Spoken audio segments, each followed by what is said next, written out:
10 बातें जो कृष्ण के जीवन को बनाती है महानतम। जीवन प्रबंधन के लिए सबसे श्रेष्ठ सूत्र। जन्म से लेकर देहत्याग तक भगवान कृष्ण के जीवन की लगभग हर घटना में कोई सूत्र है। युद्ध भूमि पर दिया गया गीता का उपदेश संसार का श्रेष्ठतम ज्ञान माना जाता है। मैनेजमेंट मास्टर कहें या जगत गुरु, गिरधारी कहें या रणछोड़, भगवान कृष्ण के जितने नाम हैं उतनी कहानियां। जीवन जीने के तरीके को अगर किसी ने परिभाषित किया है तो वो कृष्ण हैं। कर्म से होकर परमात्मा तक जाने वाले मार्ग को उन्हीं ने बताया है।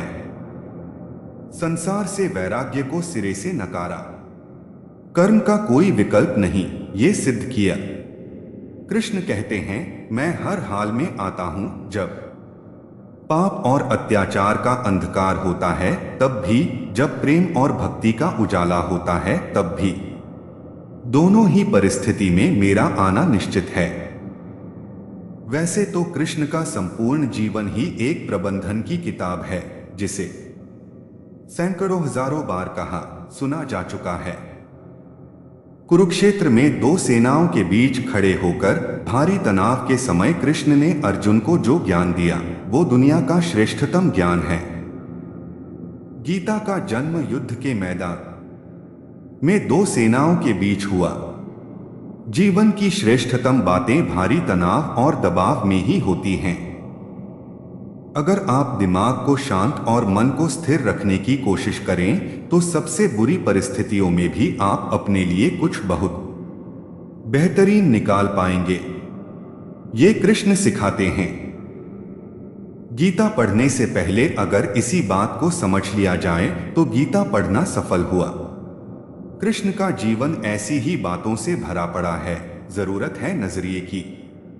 उनका जीवन आपके लिए माइथोलॉजी का एक हिस्सा मात्र भी हो सकता है और आपका पूरा जीवन बदलकर रख देने वाला ज्ञान भी। आवश्यकता हमारी है, हम उनके जीवन से लेना क्या चाहते हैं। कृष्ण मात्र कथाओं में पढ़ा या सुना जाने वाला पात्र नहीं है, वो चरित्र और व्यवहार में उतारे जाने वाले देवता हैं। कृष्ण से सीखें कैसे जीवन को श्रेष्ठ बनाया जाए। 10 बातें हैं जो अगर व्यवहार में उतार ली तो सफलता निश्चित मिलेगी। शुरू से अंत तक जीवन संघर्ष ही है। कारागृह में जन्मे कृष्ण, पैदा होते ही रात में यमुना पार कर गोकुल ले जाया गया। तीसरे दिन पुतना मारने आ गई। यहां से शुरू हुआ संघर्ष। देह त्यागने से पहले द्वारिका डुबोने तक रहा। कृष्ण का जीवन कहता है, आप कोई भी हो, संसार में आए हैं तो संघर्ष हमेशा रहेगा। मानव जीवन में आकर परमात्मा भी सांसारिक चुनौतियों से बच नहीं सकता। कृष्ण ने कभी किसी बात की शिकायत नहीं की। हर परिस्थिति को जिया और जीता। कृष्ण कहते हैं, परिस्थितियों से भागो मत, उसके सामने डटकर खड़े हो जाओ, क्योंकि कर्म करना ही मानव जीवन का पहला कर्तव्य है। हम कर्मों से ही परेशानियों से जीत सकते हैं। कृष्ण का बचपन माखन मिश्री खाते हुए गुजरा। आज भी भोग लगाते हैं हम, लेकिन ये संकेत कुछ और है। आहार अच्छा हो, शुद्ध हो, बल देने वाला हो। बचपन में शरीर को अच्छा आहार मिलेगा तो ही इंसान युवा होकर वीर बनेगा। शरीर को डोट स्वस्थ रखना है तो बचपन से ध्यान देने की जरूरत है। ये पेरेंटिंग के दौर से गुजर रहे युवाओं के लिए बड़ा मैसेज है। अपने बच्चों को ऐसा खाना दें जो उनको बल दे। सिर्फ स्वाद के लिए ही ना खिलाएं, तभी वे बड़े होकर स्वयं को और समाज को सही दिशा में ले जा पाएंगे। कृष्ण ने अपनी शिक्षा मध्य प्रदेश के उज्जैन में सांदीपनी ऋषि के आश्रम में रहकर पूरी की थी। कहा जाता है 64 दिन में उन्होंने 64 कलाओं का ज्ञान हासिल कर लिया था। वैदिक ज्ञान के अलावा उन्होंने कलाएं सीखीं। शिक्षा ऐसी ही होनी चाहिए जो हमारे व्यक्तित्व का रचनात्मक विकास करे। संगीत, नृत्य, युद्ध सहित 64 कलाओं कृष्ण के व्यक्तित्व का हिस्सा हैं। बच्चों में कोरा ज्ञान ना भरें, उनकी रचनात्मकता को नए आयाम मिलें। ऐसी शिक्षा व्यवस्था रिश्तों से ही जीवन है, बिना रिश्तों के कुछ नहीं। कृष्ण ने जीवन भर कभी उन लोगों का साथ नहीं छोड़ा जिनको मन से अपना माना। अर्जुन से वे युवावस्था में मिले, ऐसा महाभारत कहती है, लेकिन अर्जुन से उनका रिश्ता हमेशा मन का रहा। सुदामा हो या उद्धव, कृष्ण ने जिसे अपना मान लिया उसका साथ जीवन भर दिया। रिश्तों के लिए कृष्ण ने कई लड़ाइयां लड़ी और रिश्तों से ही कई लड़ाइयां जीती। उनका सीधा संदेश है, सांसारिक इंसान की सबसे बड़ी धरोहर रिश्ते ही हैं। अगर किसी के पास रिश्तों का थाती नहीं है तो वो इंसान संसार के लिए गए जरूरी है। इसलिए अपने रिश्तों को दिल से जिएं, दिमाग से नहीं। नारी का सम्मान समाज के लिए जरूरी। राक्षस नरकासुर का आतंक था। करीब 16,100 महिलाओं को उसने अपने महल में कैद किया था। महिलाओं से बलात्कार में उसे सुख मिलता था। कृष्ण ने उसे मारा, सभी महिलाओं को मुक्त कराया, लेकिन सामाजिक कुरीतियां तब भी थीं। उन महिलाओं को अपनाने वाला कोई नहीं था। खुद उनके घर वालों ने उन्हें दूषित मानकर त्याग दिया। ऐसे में कृष्ण आगे आए, सभी 16,100 महिलाओं को अपनी पत्नी का दर्जा दिया, समाज में उन्हें सम्मान के साथ रहने के लिए स्थान दिलाया। कृष्ण ने हमेशा नारी को शक्ति बताया, उसके सम्मान के लिए तत्पर रहे। पूरी महाभारत नारी के सम्मान के लिए ही लड़ी गई। सो आप कृष्ण भक्त हैं तो अपने आसपास की महिलाओं का पूरा सम्मान करें। कृष्ण की कृपा पाने का ये सरलतम मार्ग है। आपके मतभेद अगली पीढ़ी के लिए बाधा ना बने, कम ही लोग जानते हैं कि जिस दुर्योधन के खिलाफ कृष्ण ने आजीवन पांडवों का साथ दिया, उसकी मौत का कारण भी कृष्ण की कूटनीति बनी। वो ही दुर्योधन रिश्ते में कृष्ण का समधी भी था। कृष्ण के पुत्र सांब ने दुर्योधन की बेटी लक्ष्मणा का अपहरण करके उससे विवाह किया था, क्योंकि लक्ष्मणा सांब से विवाह करना चाहती थी, लेकिन दुर्योधन खिलाफ था। सांब को कौरवों ने बंदी भी बनाया था। तब कृष्ण ने दुर्योधन को समझाया था कि हमारे मतभेद अपनी जगह हैं, लेकिन हमारे विचार हमारे बच्चों के भविष्य में बाधा नहीं बनने चाहिए। दो परिवारों के आपसी झगड़े में बच्चों के प्रेम की बलि ना चढ़ाई जाए। कृष्ण ने लक्ष्मणा को पूरे सम्मान के साथ अपने यहां रखा। दुर्योधन से उनका मतभेद हमेशा रहा, लेकिन उन्होंने उसका प्रभाव कभी लक्ष्मणा और सांब की गृहस्थी पर नहीं पड़ने दिया। शांति का मार्ग ही विकास का रास्ता है। कृष्ण ने महाभारत युद्ध के पहले शांति से समझौता करने के लिए पांडवों और कौरवों के बीच मध्यस्थता की। हालांकि दोनों ही पक्ष युद्ध लड़ने के लिए आतुर थे, लेकिन कृष्ण ने हमेशा चाहा कि कैसे भी युद्ध टल जाए। झगड़ों से कभी समस्याओं का समाधान नहीं होता है। शांति के मार्ग पर चलकर ही हम समाज का रचनात्मक विकास कर सकते हैं। कृष्ण ने समाज की शांति से मन की शांति तक दुनिया को ये समझाया कि कोई भी परेशानी तब तक मिट नहीं सकती जब तक वहां शांति ना हो, फिर चाहे वो समाज हो या हमारा खुद का मन। शांति से ही सुख मिल सकता है, साधनों से नहीं। हमेशा दूरगामी परिणाम सोचें। महाभारत में जुए की घटना के बाद पांडवों को वनवास हो गया। कृष्ण ने अर्जुन को समझाया कि ये समय भविष्य के लिए तैयारी करने का है। महादेव शिव, देवराज इंद्र और दुर्गा की तपस्या करने को कहा। कृष्ण जानते थे कि दुर्योधन को कितना भी समझाया जाए, वो पांडवों को कभी उनका राज्य नहीं लौटाएगा। तब शक्ति और सामर्थ्य की जरूरत होगी। कर्ण के कुंडल कवच पांडवों की जीत में आड़े आएंगे, ये भी वे जानते थे। उन्होंने हर चीज पर बहुत दूरगामी सोच रखी। कोई भी फैसला तात्कालिक आवेश में नहीं लिया। हर चीज के लिए, आने वाली पीढ़ियों तक का सोचा। यही सोच समाज का निर्माण करती है। हर परिस्थिति में मन शांत और दिमाग स्थिर रहे। पांडवों के राजसूय यज्ञ में शिशुपाल कृष्ण को अपशब्द कहता रहा। छोटा भाई था लेकिन मर्यादाएं तोड़ दी। पूरी सभा चकित थी, कुछ क्रोधित भी थे, लेकिन कृष्ण शांत थे, मुस्कुरा रहे थे। शांति दूत बनकर गए तो दुर्योधन ने अपमान किया। कृष्ण शांत रहे। अगर हमारा दिमाग स्थिर है, मन शांत है, तभी हम कोई सही निर्णय ले पाएंगे। आवेश में हमेशा हादसे होते हैं, ये कृष्ण सिखाते हैं। विपरीत परिस्थितियों में भी कभी विचलित नहीं होने का गुण कृष्ण से बेहतर कोई नहीं जानता।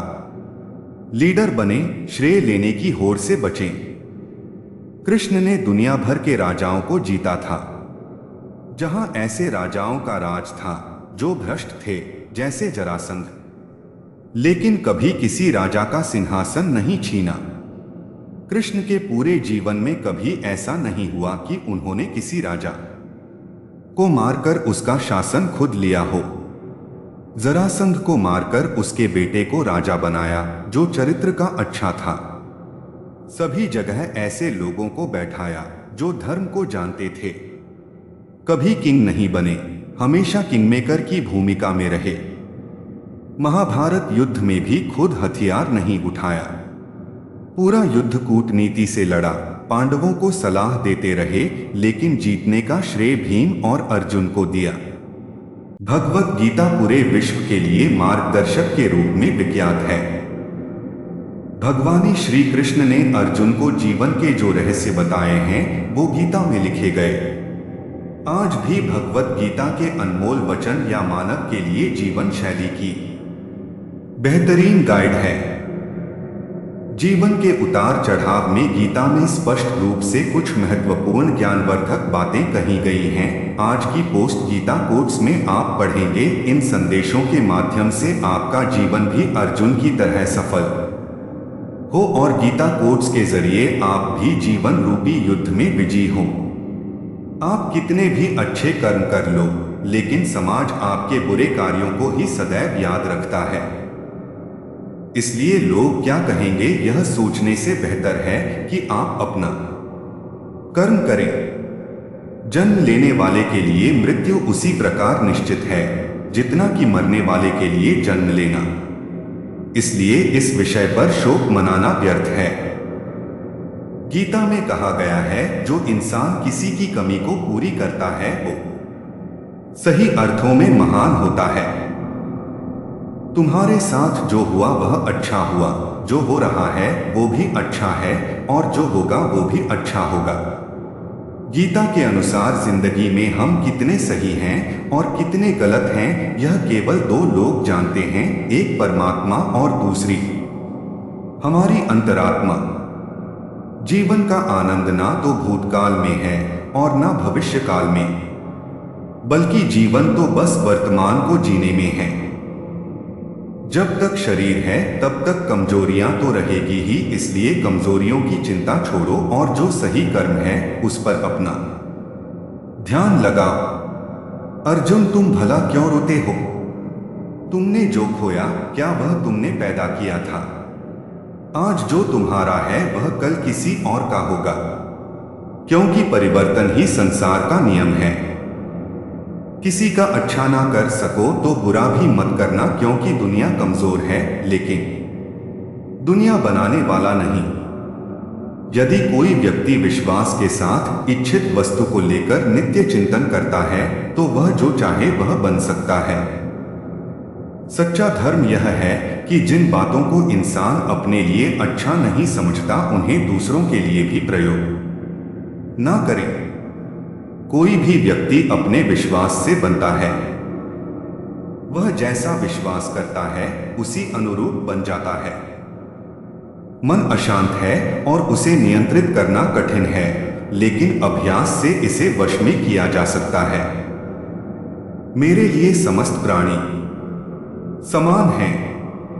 ना तो कोई मुझे अत्यधिक प्रिय है और ना ही कम।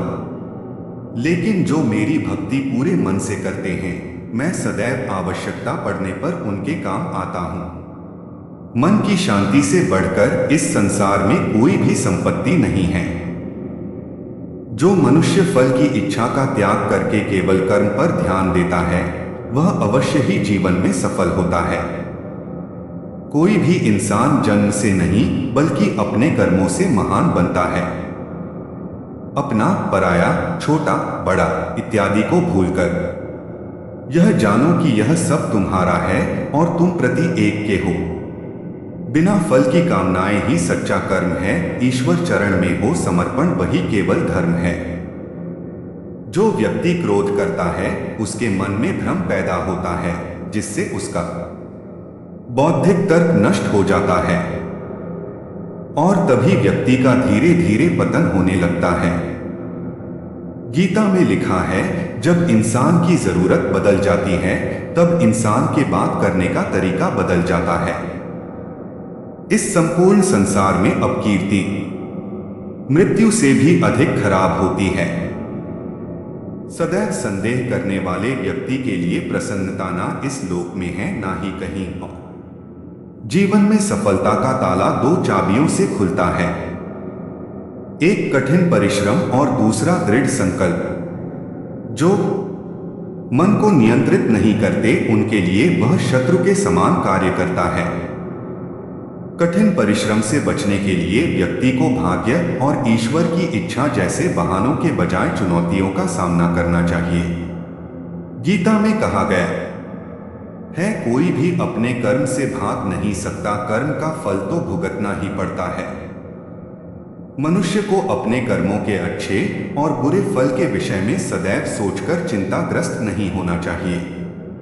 मनुष्य अपने विश्वास से निर्मित होता है। जैसा वह विश्वास करता है, वैसा वह बन जाता है।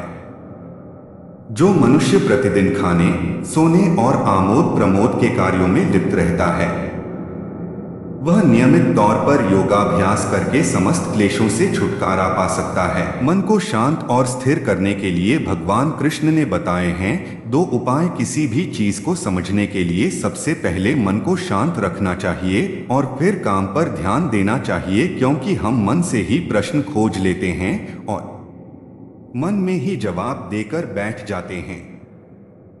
भगवान कृष्ण ने मन को शांत रखने के लिए दो चीजें बताई हैं। भगवद गीता में भगवान श्री कृष्ण कहते हैं, मन का बेचैन होना उसका स्वभाव है। हमारे मन को लगता है कि अगर वह अलग अलग बातों के बारे में सोचता रहेगा तो हमें आने वाली हर मुश्किल और मुसीबत से बचा लेगा, पर ऐसा होता नहीं है। हम अपने जीवन का काफी अधिक समय सोच विचार करके परेशान होने में निकाल देते हैं। भगवान श्री कृष्ण कहते हैं कि मन का यह स्वभाव बदलना मुश्किल जरूर है, असंभव नहीं। अच्छा, अब आप एक बात बताइए, क्या आप कौए को कह सकते हैं कि वो काम की आवाज ना करे? या फिर क्या आप किसी मेंढक को कह सकते हैं कि वह पानी देखते ही ऊंची छलांग ना मारे?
धन साम्राज्य ही क्यों न हो, कारण कि जीवन की अंतिम सच्चाई मृत्यु है।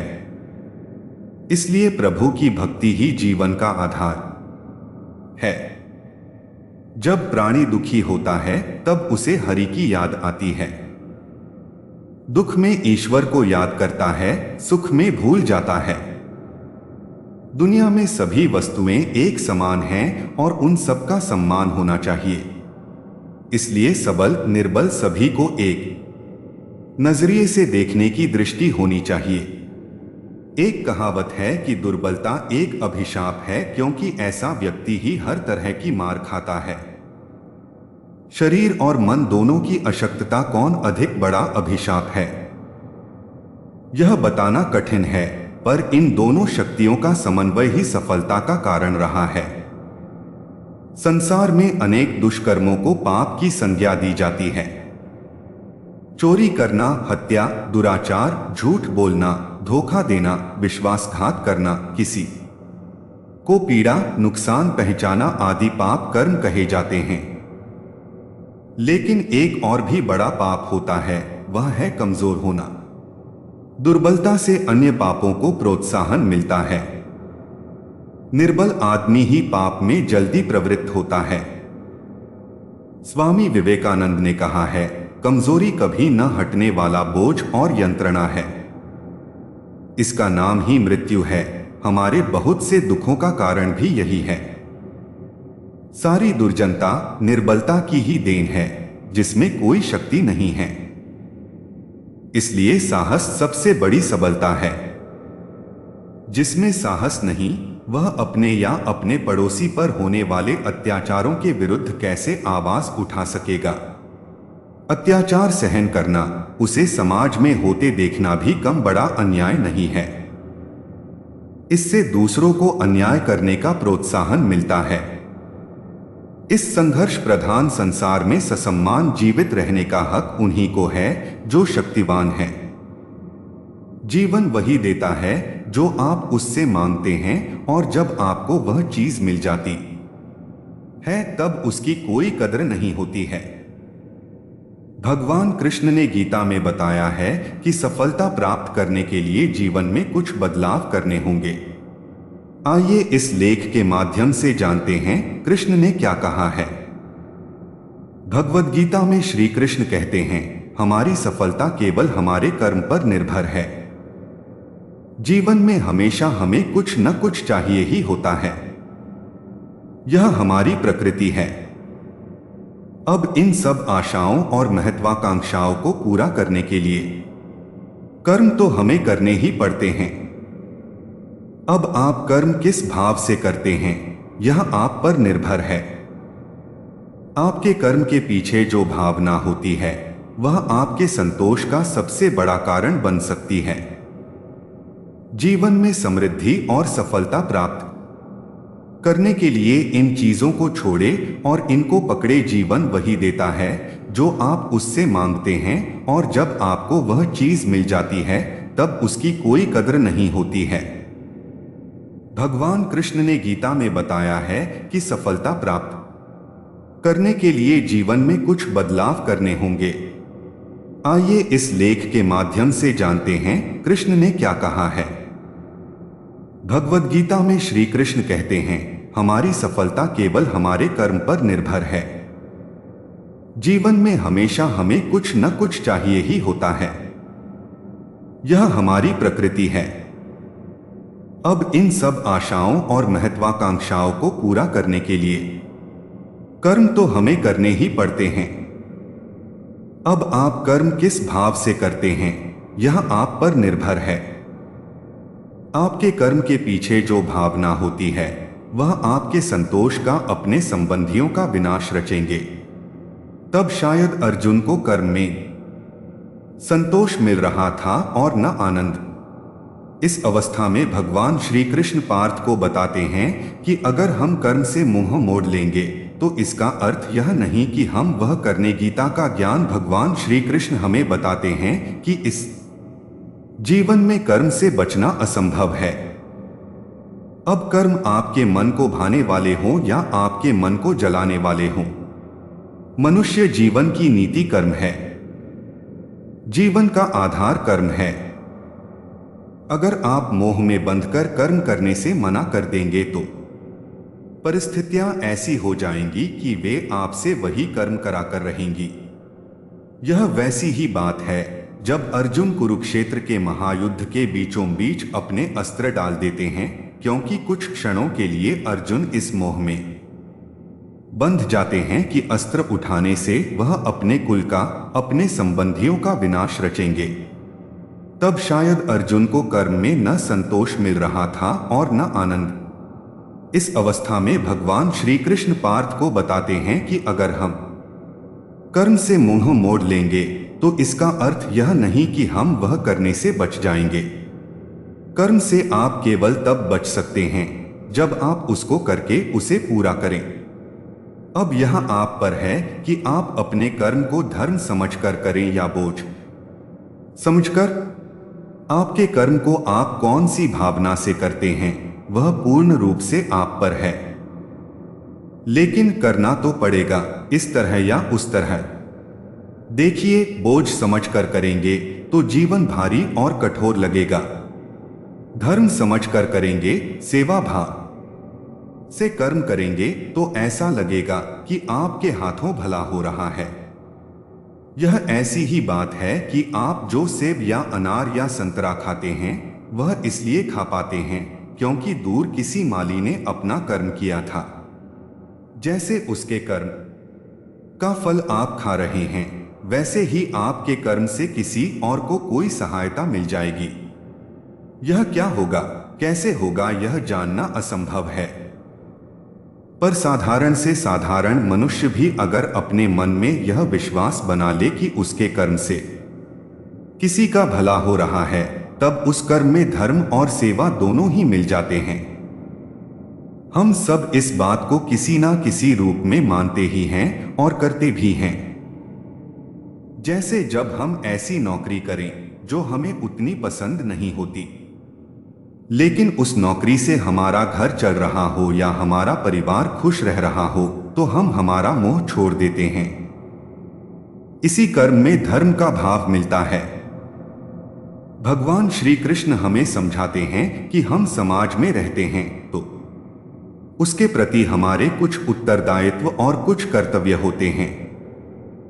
जैसे अच्छा नागरिक होना, अपने माता पिता का ख्याल रखना, अपने बच्चों की अच्छी परवरिश करना, ये कर्म भी हैं और हमारा धर्म भी है।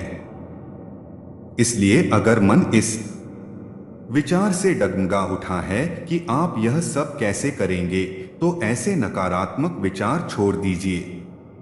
इसकी जगह पर यह विश्वास रखिए कि अगर इस कर्म का उत्तरदायित्व भगवान ने दिया है तो उसको करने की सामर्थ्य और धैर्य भी भगवान ने आपको दिया ही है। हंसा योगेंद्र। राधा और श्री कृष्ण का प्रेम अमर है। राधा ने श्री कृष्ण से और श्री कृष्ण ने राधा से निस्वार्थ और आत्मिक प्रेम किया था। इसी प्रेम का कारण आज श्री कृष्ण के नाम के आगे राधा लगता है। राधे कृष्ण। कोई रुक्मिणी कृष्ण क्यों नहीं कहता, जबकि रुक्मिणी भी तो राधा की तरह प्रेम करती थीं। आओ जानते हैं राधा कृष्ण प्रेम की अनसुनी बातें। अन्य पौराणिक कथाओं के अनुसार राधा श्री कृष्ण से 5 वर्ष बड़ी थी। राधा ने श्री कृष्ण को पहली बार जब देखा था जबकि उनकी मां यशोदा ने उन्हें उखल से बांध दिया था। उन्हें देखकर राधा बेसुध सी हो गई थी और उनके प्रेम में पड़ गई थी। उन्हें लगा था कि यह किसी पूर्व जन्म का रिश्ता है। कुछ लोग कहते हैं कि वह पहली बार गोकुल अपने पिता वृषभानुजी के साथ आई थी, तब श्री कृष्ण को पहली बार देखा था, और कुछ विद्वानों के अनुसार संकेत तीर्थ पर पहली बार दोनों की मुलाकात हुई थी। जो भी हो, लेकिन जब राधा ने कृष्ण को देखा तो वह उनके प्रेम में पागल जैसी हो गई थी और कृष्ण भी उन्हें देखकर बावरे हो गए थे। दोनों में प्रेम हो गया था। ब्रह्मवैवर्त पुराण प्रकृति खंड अध्याय 48 के अनुसार और यदुवंशियों के कुलगुरु गर्ग ऋषि द्वारा लिखित गर्ग संहिता की एक कथा के अनुसार एक बार नंद बाबा श्री कृष्ण को लेकर बाजार घूमने निकले थे। उसी दौरान राधा और उनके पिता भी वहां पहुंचे थे। दोनों का वहां पहली बार मिलन हुआ। उस दौरान दोनों की ही उम्र बहुत छोटी थी। उस स्थान को सांकेतिक तीर्थ स्थान कहते हैं। संकेत का शब्दार्थ है पूर्वनिर्दिष्ट मिलने का स्थान। मान्यता है कि पिछले जन्म में ही दोनों ने यह तय कर लिया था कि हमें इस स्थान पर मिलना है। कहते हैं कि यहीं पर गर्ग संहिता के अनुसार एक जंगल में स्वयं ब्रह्मा ने राधा और कृष्ण का गंधर्व विवाह करवाया था। यहां हर साल राधा के जन्मदिन यानी राधाष्टमी से लेकर अनंत चतुर्दशी के दिन तक मेला लगता है। ब्रह्मवैवर्त पुराण की एक पौराणिक कथा के अनुसार श्री कृष्ण के साथ राधा गोलोक में रहती थीं। एक बार उनकी अनुपस्थिति में श्री कृष्ण अपनी दूसरी पत्नी विरजा के साथ घूम रहे थे। तभी राधा आ गई। वे विरजा पर नाराज होकर वहां से चली गईं। श्री कृष्ण के सेवक और मित्र श्रीदामा को राधा का यह